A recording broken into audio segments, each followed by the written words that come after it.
Não há descanso no resultado do esforço, só há descanso no cumprimento do propósito. E às vezes a gente está achando que a gente vai encontrar descanso no resultado do esforço. O esforço é para que você esteja bem suprido para o cumprimento do propósito. Então vou explicar isso melhor. Você está achando que o seu grande esforço é comer, vestir, sobreviver? Não. Isso é o resultado que vai te apresentar o propósito. É para que quando você for morrer no propósito, você seja ovelhinha gorda, bem alimentada e pronta para o sacrifício. Então a intenção nunca foi proteger a gente. A intenção foi alimentar, manter você saudável, para na hora que você for para o matador virar jantar para os seus irmãos, você esteja lá na medida e ninguém reclama. Fala, mas vocês mataram uma ovelhinha magra, hein? Vocês mataram a pior do pasto. Alguém está entendendo ou não, mano? Porque só tem jeito de uma ovelha cumprir o seu propósito. Ela se tornar o cordeiro para o qual ela foi criada para ser. Então uma ovelha, ela não é uma ovelha que vira cordeiro. A ovelha é um cordeiro que para ser cordeiro nasceu ovelha. Então desde o dia que você nasceu para ser o quê? Uma ovelha bem cuidada? Um cordeiro que cumpre o seu propósito. E para isso a gente vai ter que atravessar o vale. Então não há consolo fora da comunhão. Porque se você está tentando se consolar fora da comunhão, é porque você não está cumprindo o quê? Propósito. Você está morrendo fora de lugar. Você é uma carniça. Tem muita gente que é uma carniça gorda. Porque ele lutou, ele alcançou o resultado dele, mas ele morreu fora do quê?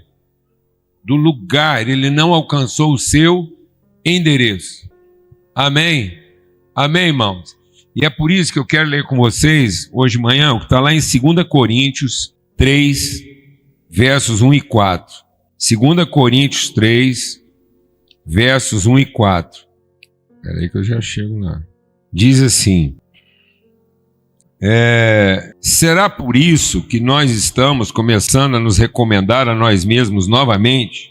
Será que, como alguns outros, nós precisamos de carta de recomendação para vocês ou da parte de vocês?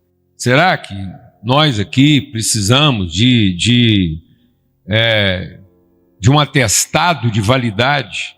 Às vezes é isso que a gente está procurando na vida. Sabe, amados? Às vezes a gente está procurando na vida publicidade e não intensidade. Sabe quando o produto é ruim e precisa de uma boa propaganda? Amém? Não, porque quanto mais ruim o produto, mais propaganda ele precisa. Porque quando o produto é bom, você sorte ele ali, daqui a pouco está todo mundo falando dele. Alguém está sabendo o que eu estou falando ou não, mano? Pega uma cozinheira boa, manda ela fazer uma comida boa lá na quebrada de Goiânia. E aí depois o que vai acontecer, meu? Igual passarinho. Parece que eles têm um trem na cabeça. Eu lá em casa eu fico vendo isso. Eu ponho ração para os passarinhos. Rapaz, 10 minutos. Eles têm uma telepatia, eles têm um rádio lá. Pega 1, 2, daí a pouco os amigos deles tudo estão lá. Você pode ter certeza de uma coisa. Quando um restaurante não funciona, não é porque ele abriu no endereço errado, porque os móveis não prestavam, porque o prédio era ruim. Não, você pode ter certeza que um restaurante quebrou porque a comida não prestava. Porque quando a comida é boa, você senta na tábua de um banco, você arruma um jeito, você leva a sua lamparina, você dá um jeito, você dá um palpite, você paga um extra, você fala com os amigos, você dá um jeito de levantar aquele trem. Então nós não precisamos de carta de recomendação. Nós não precisamos de publicidade. A gente só precisa de convicção, certeza. Quando a gente precisa fazer muita propaganda e falar da gente mesmo, para explicar o que a gente está fazendo, quando a gente tem medo de não dar certo, não é porque a gente não tem confiança no que a gente faz, é porque a gente não tem convicção de quem a gente é. Então deixa o Espírito de Deus ministrar o seu coração nessa manhã. Não existe crise de competência. Ninguém tem crise de não ser capaz. Nossa crise é uma crise de identidade. Todo ser humano vive uma crise de identidade. E ele está tentando compensar sua crise de identidade através da sua competência, para ver se o povo leva o que ele faz, porque não tem confiança de quem ele é. Aí ele precisa fazer publicidade em cima do que ele faz, para ver se entrega o produto. Não existe crise de competência. A crise de competência foi parida, foi gerada a partir de uma crise de identidade. E você não vai ter outra tentação na sua vida. Não existe outra tentação na vida do ser humano. É no momento da sua dificuldade você usar sua capacidade para provar sua identidade, usar sua intelectualidade, seu raciocínio, sua criatividade, sua arte, suas habilidades para provar que você merece e usar a sua espiritualidade para pedir que Deus, na sua infinita bondade, te proteja, mas não que Ele faça você cumprir seu propósito. E aí você vai usar toda a sua energia, todos os seus dons e toda a espiritualidade para salvar aquilo que você tem medo de já estar perdido.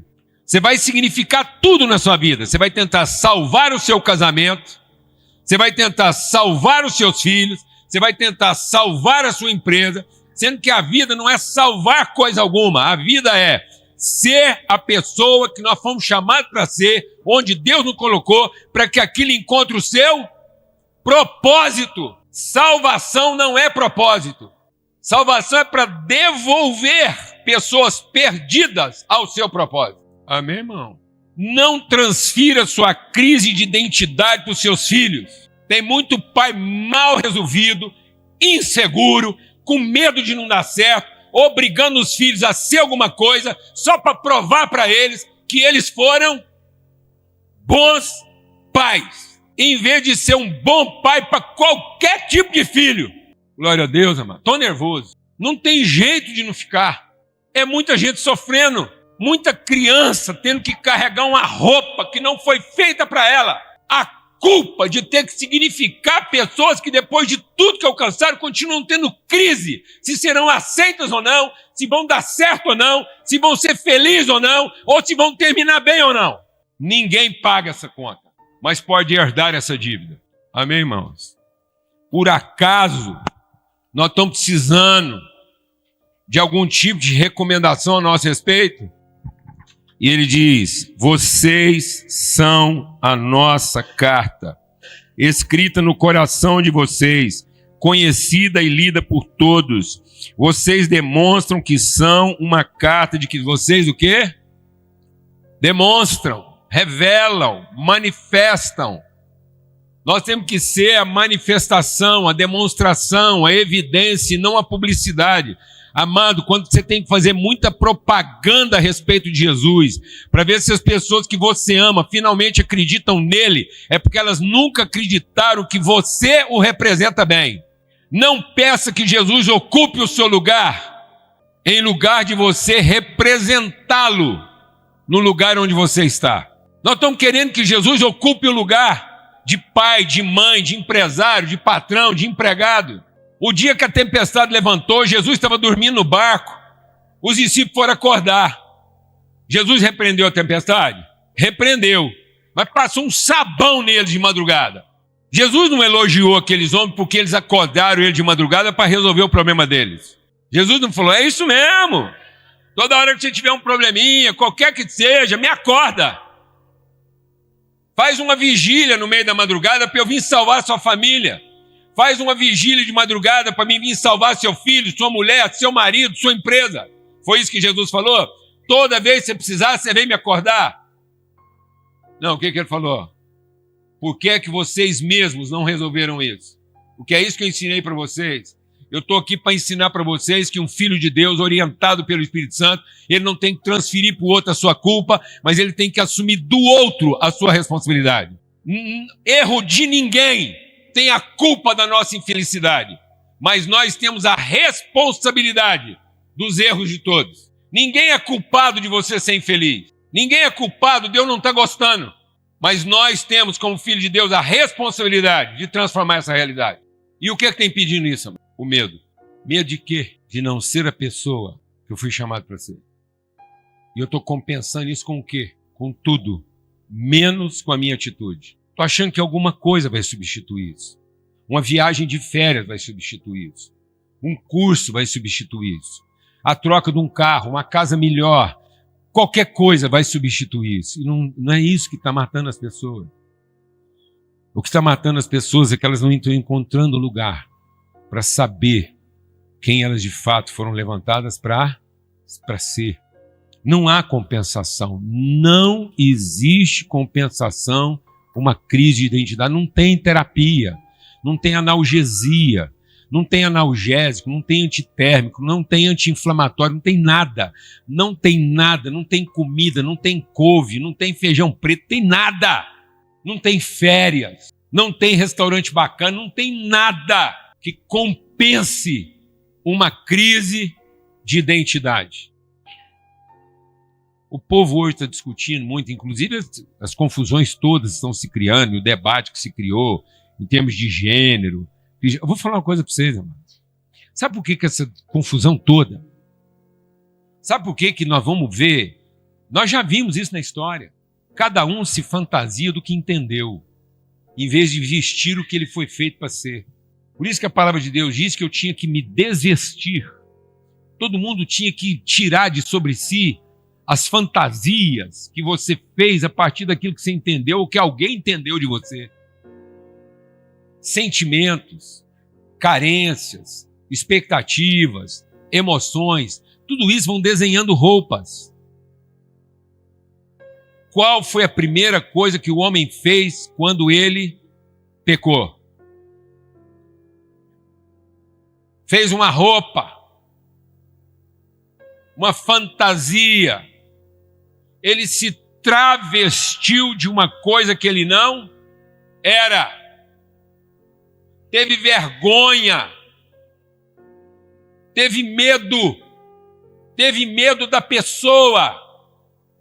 Em vez de encarar a pessoa e resolver isso na relação com Deus, ele preferiu se apresentar diante de Deus fantasiado. E de que ele batizou a fantasia dele?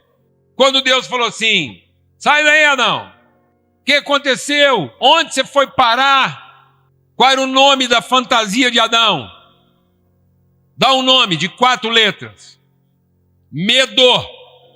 Deus tinha vestido ele com uma roupa de 4 letras.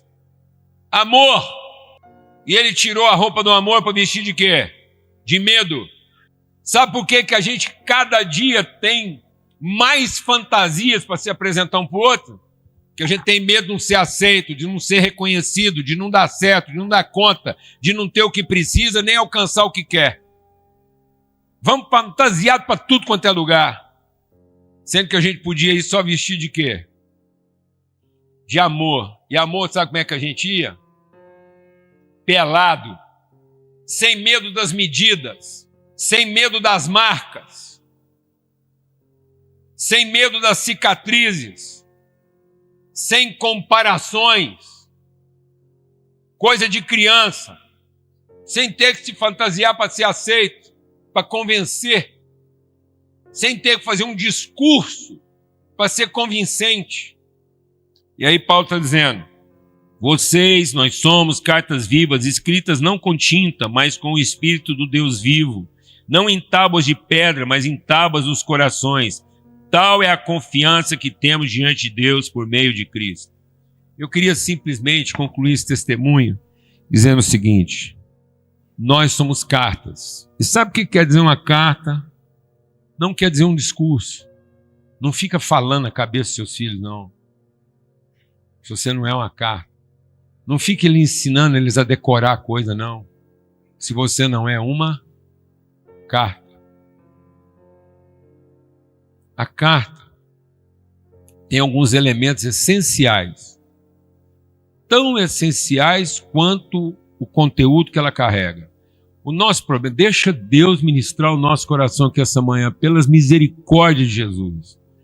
O nosso problema hoje é que, por causa do problema, do medo, nós pegamos e colocamos uma roupa errada na carta.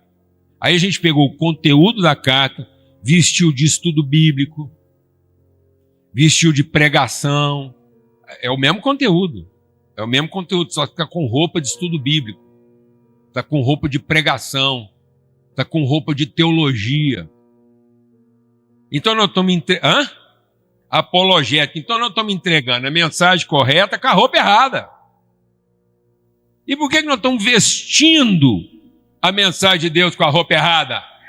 Porque temos medo. Medo do analfabeto não entender, medo do herege não entender, então tem que ir lá e bater com um pau na cabeça dele com a doutrina, para ver se racha o crânio dele.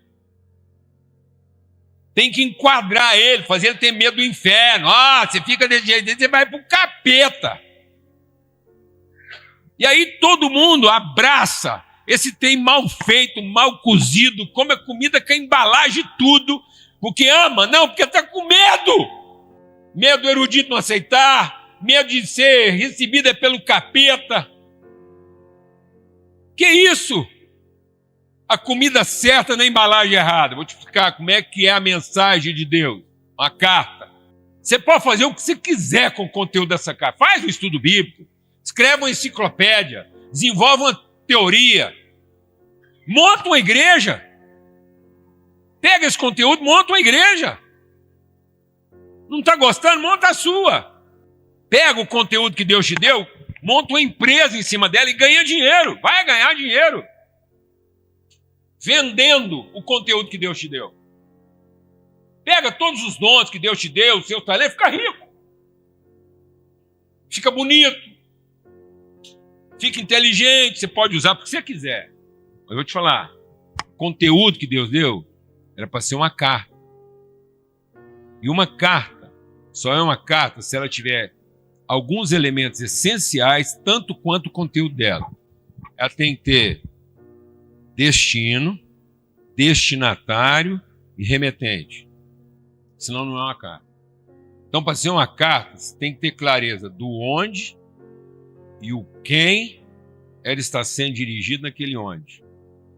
E quem está enviando por quem daquele onde. Se não for uma relação de identidade, é tudo menos uma carta. É um folheto de publicidade, é uma receita de bolo. Então, às vezes, você pegou o conteúdo para escrever uma receita. Essa receita pode ser chamada de estudo bíblico ou de doutrina teológica. A receita. Está errada? Está errado? Não tem jeito. Vai dar certo? Vai dar certo. A receita vai funcionar? Vai. Mas esse era o propósito. Deus falou assim, você é a melhor receita de bolo que eu podia ter feito. Quem descer essa receita tem garantido o bolo. Foi isso que ele falou? Não, ele chamou de quê? Carta. Então, para ser carta, não adianta você ter receita. Não adianta você ter o controle. Para ser carta, a primeira coisa que você tem que ter é um quem. E a sensibilidade de perceber onde ele está. Para que essa carta cumpra a distância entre um quem e outro quem, a partir de onde eles estão. Se isso não estiver no seu coração, você está perdendo seu tempo. Se você continua achando que o seu quê vai transformar os seus quens, você está perdendo seu tempo. Você vai dar para eles receita, você vai dar para eles doutrina, você vai dar para eles regra, e você nunca vai ser na vida deles o quê? Uma carta. Você quer ter sua família transformada? Você quer ter sua empresa transformada? Você quer cumprir o seu propósito? Você quer ver sua empresa glorificando a Deus? Você quer ver sua casa glorificando a Deus? Não interessa o que você vai fazer, não. Interessa. Interessa o que você vai fazer, não. Mas você quer ser bem-sucedido em tudo que você fizer? Então, vou explicar. Você pegou um táxi. O que você é dentro desse táxi? Sabe o que você é dentro desse táxi? Uma carta.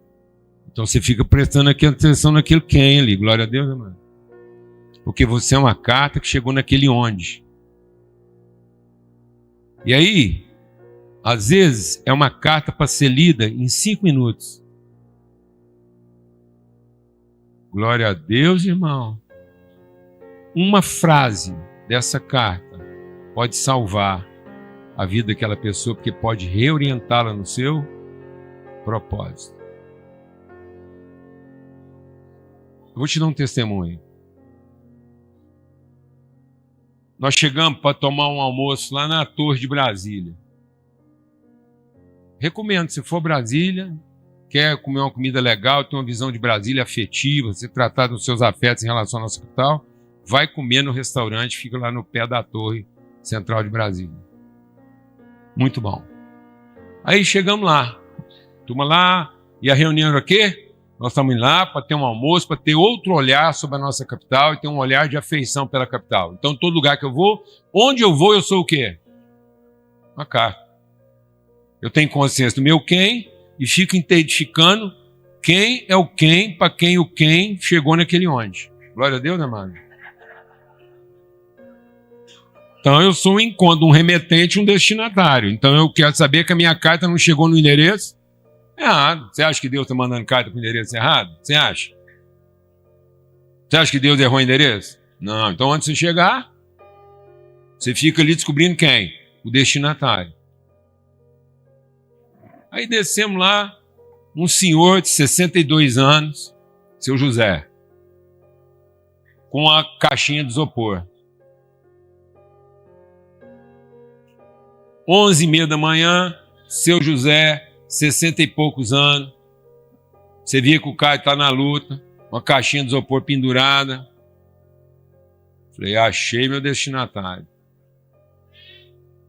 Creio que eu sou uma carta para ele hoje. Encostei no seu José, falei, bom. O que o senhor está vendendo? Paçoca artesanal. Falei, posso ver? Pode. Falei, seu Zé, vou fazer umas perguntas. Quantas paçocas o senhor tem nessa caixa?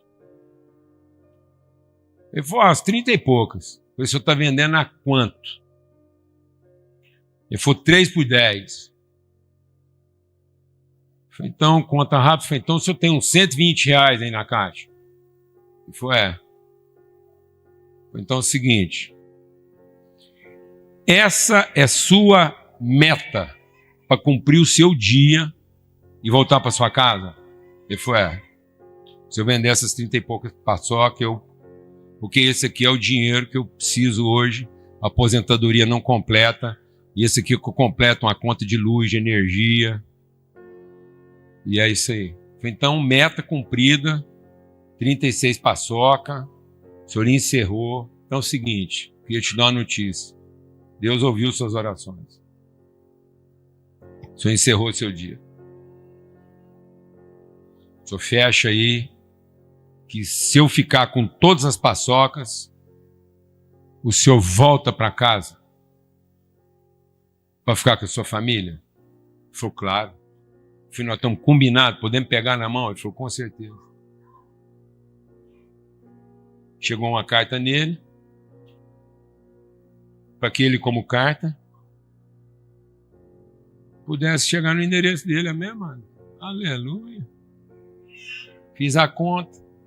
Aí, a hora que ele está separando lá, eu falei assim, eu queria fazer um negócio melhor com o senhor, porque já que nós fizemos esse negócio e deu certo, gostei de fazer negócio com o senhor, agora eu quero melhorar o negócio. Ele falou, o que é?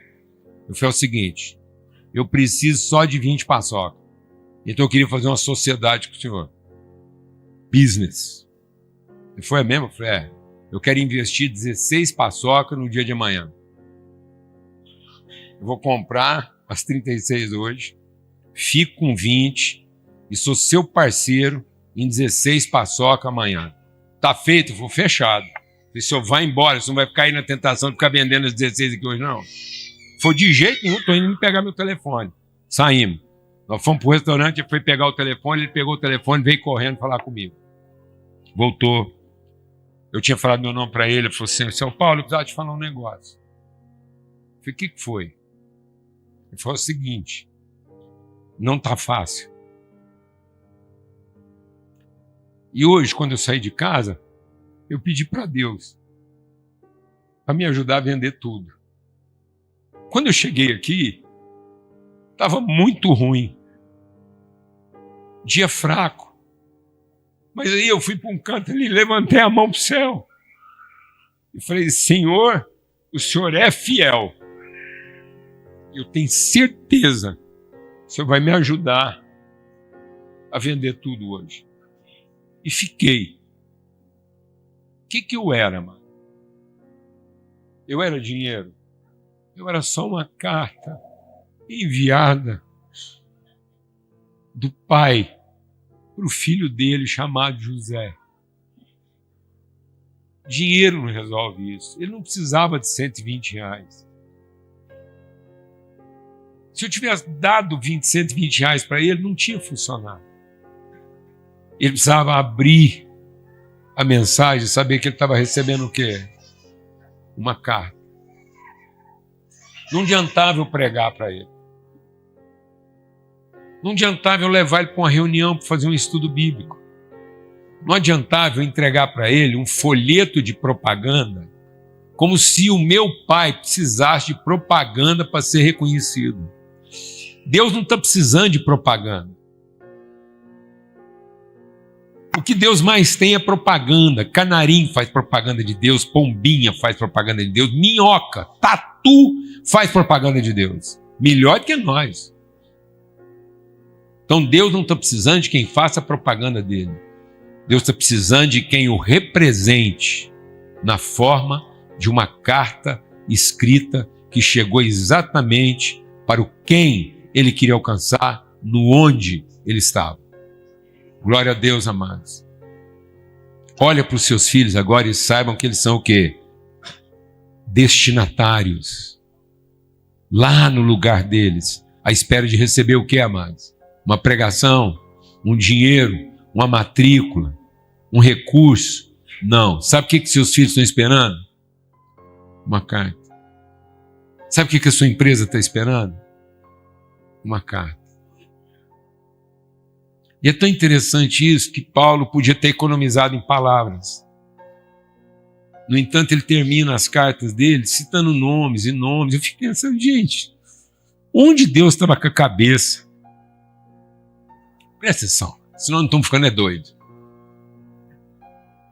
Onde Deus estava com a cabeça de terminar a carta aos Colossenses assim? Aqui, Colossenses 4, a partir do verso 7. Tíquico lhes informará todas as coisas a meu respeito. Ele é um irmão amado, ministro fiel e cooperador do serviço do Senhor.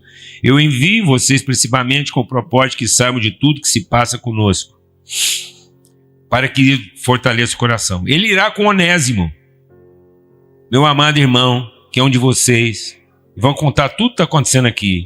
Aristarco, meu companheiro, envia saudações, bem como Marcos, primo de Barnabé. Vocês receberão instruções a respeito de Marcos, se ele for visitá-los. Jesus, mas não é o Jesus Cristo não, é o justo, também envia saudações. Esses são os únicos da circuncisão que são meus cooperadores em favor do reino de Deus.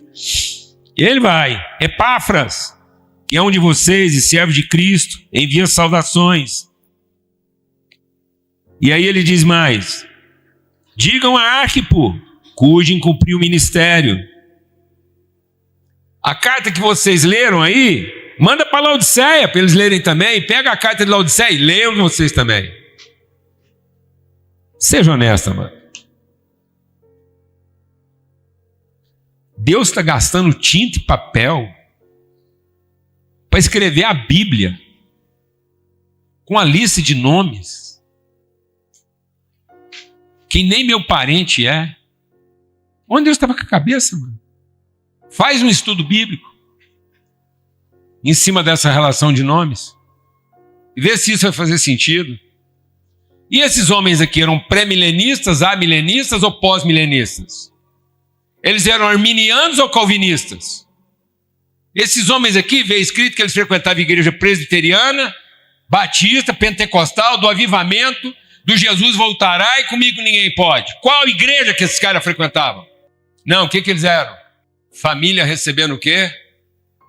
Cartas. Tá pouco. Aí você choca.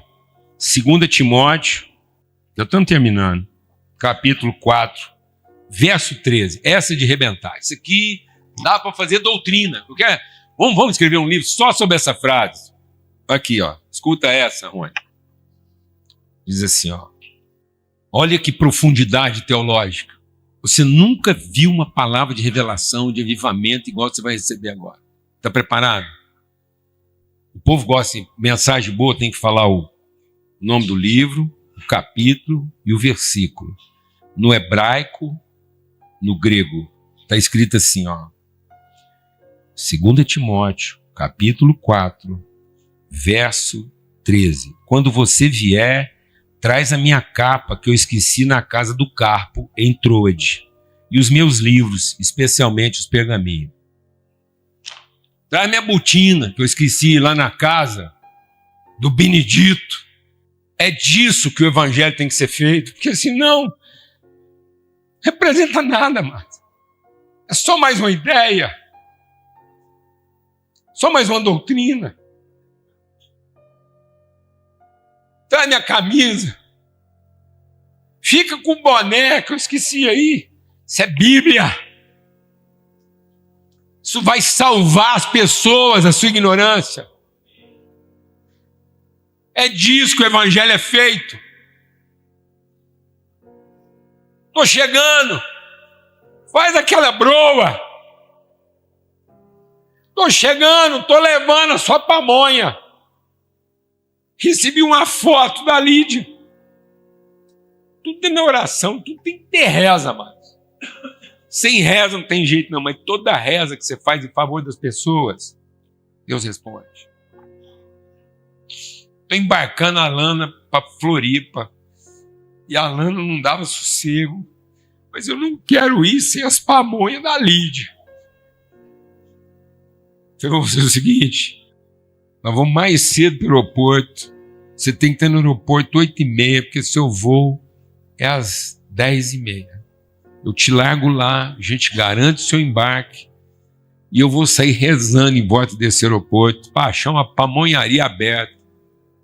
Você vai levar as pamonhas. E levou. 9h da manhã, estava fechando as pamonhas, na loja em frente, a caixinha esperando lá para ser embalada, lacrou, pamonha chegou lá. Só da moda, que é as que a Lídia gosta e os meninos dela. Você está entendendo, irmãos? A carta chegou. A carta chegou. Chegou para o Pedro, chegou para a Valentina, chegou para a Lídia. Aí ela manda uma foto para a família. Um prato só com farelo e um garfo. Gente, a pressa foi tanta que não deu tempo de fotografar a pamonha, mas estou mandando o prato para dizer que a carta chegou.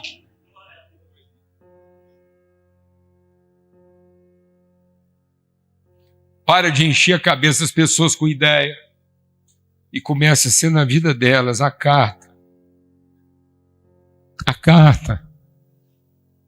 Sossega não, mas nós estávamos no encontro lá em Brasília. Eu vou esticar um pouquinho aqui, depois os outros chegar, vai montuando aí.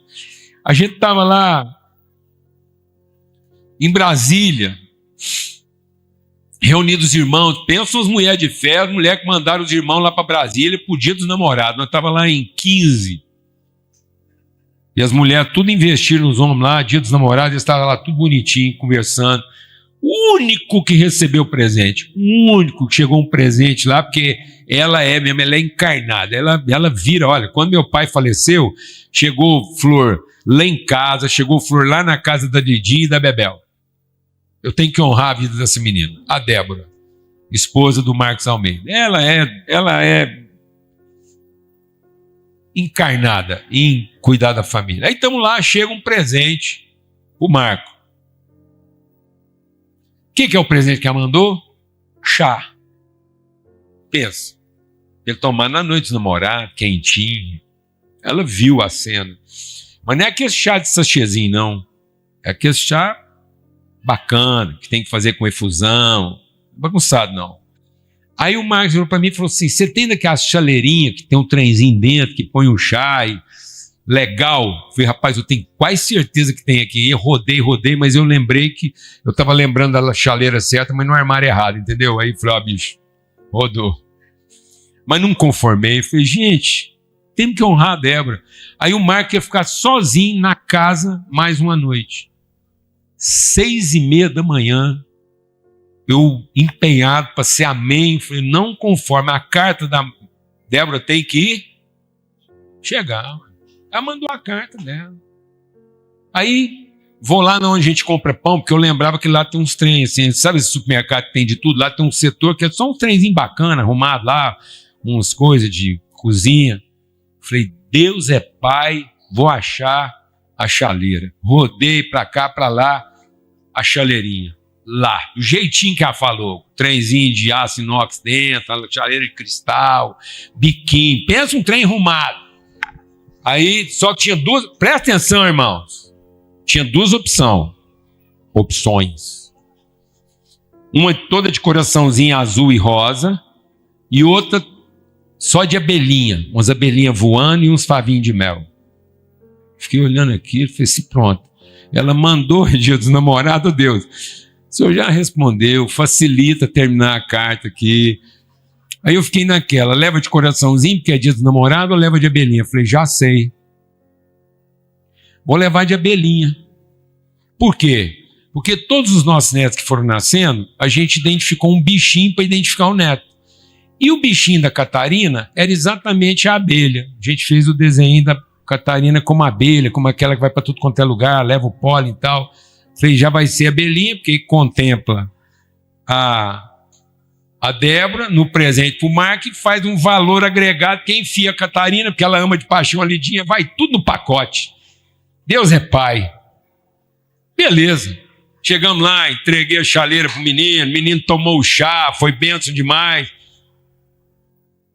Quando chega lá, levou a chaleira para casa, para tomar chá com a Débora. Dia seguinte, a Débora manda uma mensagem. Falando da honra de Deus. Em cumprir o propósito do coração dela para a carta chegar completa. Ela falou, mas mais do que isso, Paulo Júnior. Você sabe o que o nome Débora quer dizer, Paulo Júnior? Eu falei, não. Ela falou assim, abelha. Olha, menino. Ó, amado, vou falar uma coisa para você. Deus, quando manda uma carta para os seus filhos, até desenho ele faz. Sabe aquelas cartas com coraçãozinho?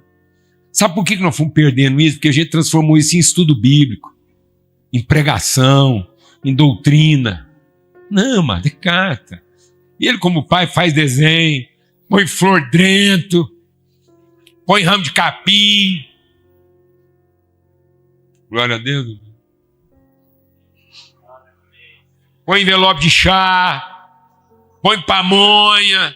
Deus vai enfiando tudo que ele sabe que os seus filhos amam, só para eles terem certeza que eles não receberam uma propaganda, eles não receberam um estudo bíblico, eles não receberam uma receita de como fazer, eles receberam o quê? Uma carta viva, em nome de Cristo Jesus. Pai, muito obrigado por esse tempo, obrigado pelo teu amor, tua fidelidade em continuar enviando cartas. E nós somos isso, as cartas escritas pelo Senhor uns aos outros. Em nome de Cristo Jesus, que o amor de Deus o Pai, a graça bendita do seu Filho, a comunhão do Espírito Santo de Deus, seja sobre todos, hoje e sempre, em todo lugar. Amém.